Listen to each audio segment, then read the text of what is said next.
سب نے سجدہ کیا، ایک بندہ تھا،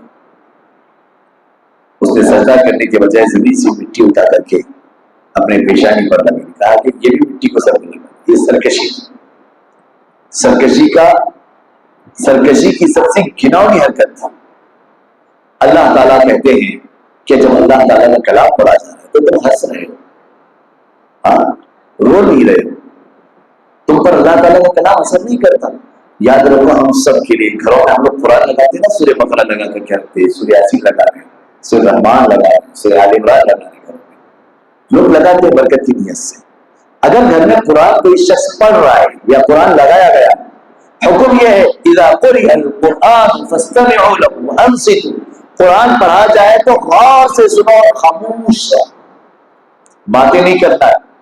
قرآن لگا ہے، ہنسی مذاق مست، ادھر قرآن چل رہا ہے، ادھر ان کے ہنسی مذاق چل رہے ہیں، ادھر آپ جان پھلیاں چننے سے بیٹھے باتیں کر رہے ہیں، ان کے ان کے گلے شکوے شکایت سب وہ بھی چل رہے، قرآن بھی چل رہا، پھر کیا گھر میں برکت آ رہا ہے؟ کیسا ہوگا؟ قرآن کی بے حرمتی کافر کرا تو اللہ تعالیٰ اس کو لتارنا، تم کریں گے تو اللہ تعالیٰ تم کو ڈبل نہیں مارے گا۔ ایک طرف ایمان کا دعویٰ کرنا اور دوسری طرف قرآن کی بے حرمتی کرتا، ڈبل مارے گا۔ اسی لیے اللہ تعالیٰ کو ذلیل کرے ہوا ہے، ڈبل مارے۔ ایک طرف تو قرآن کے احترام کا دعویٰ کرنا، دوسری طرف گھر میں قرآن لگا کے قرآن پڑھتے وقت باتیں ہنسی مذاق کرنا۔ قرآن جب بھی پڑھا جائے تو خاموش اختیار کرو اور غور سے سنیے اللہ کا حکم۔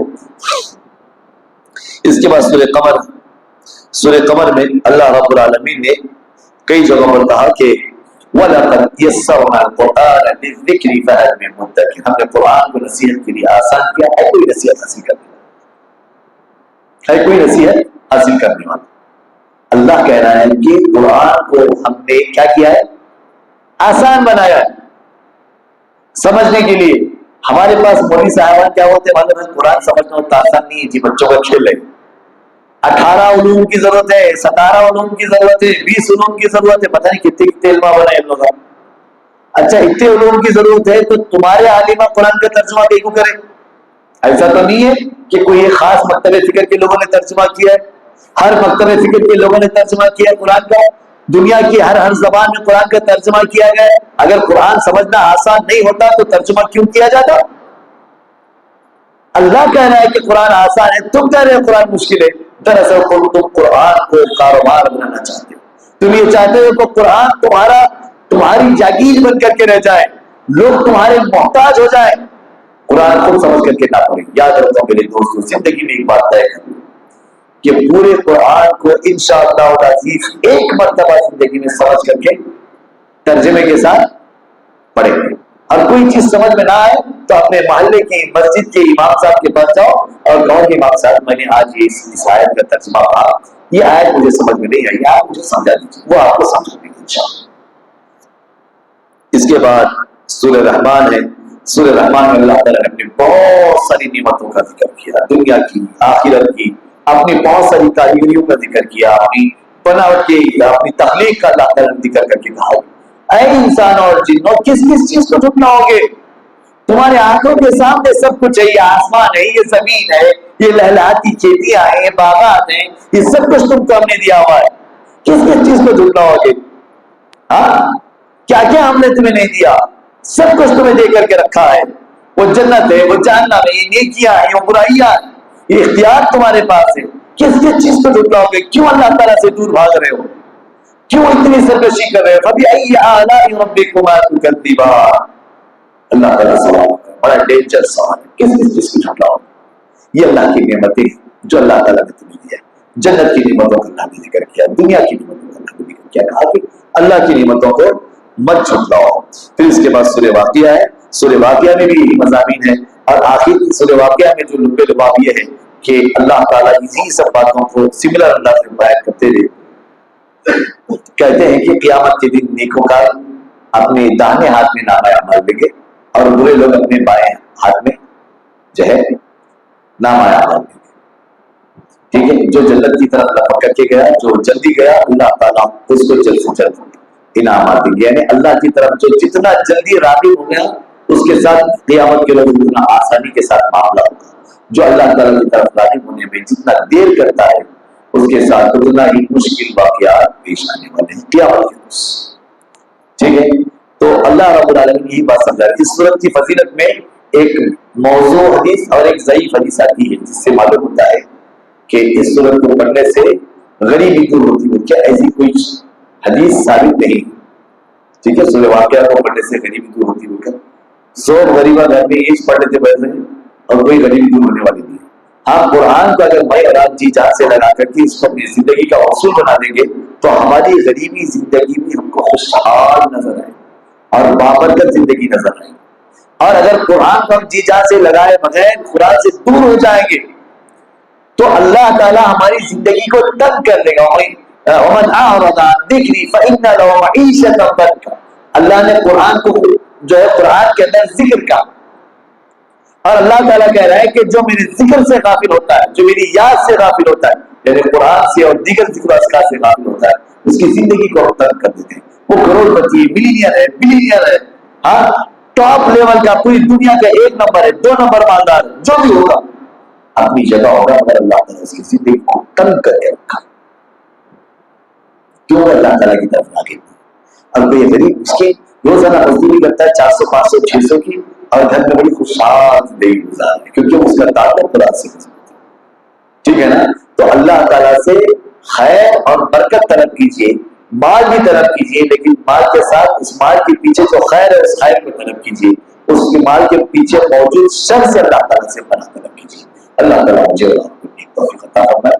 پریشان لوگوں کی پریشانی کو دور کرے, آزمائش زدہ لوگوں کی آزمائش کو دور فرمائے. دنیا میں جینا اور دنیا سے جانا اللہ تعالیٰ جینا اور مرنا دونوں ہمارے لیے اور قوم کے لیے سب کے لیے باعث خیر بنائے, خیر پر زندہ رکھے, خیر پر مارے. مرنے کے بعد اللہ تعالیٰ عذاب جہنم سے, پرزگار کی آفتوں سے, حشر و نشر کی مصیبتوں سے اللہ تعالیٰ محفوظ فرمائے. جنت الفردوس میں داخل عطا فرمائے. جزاکم اللہ خیر. السلام علیکم.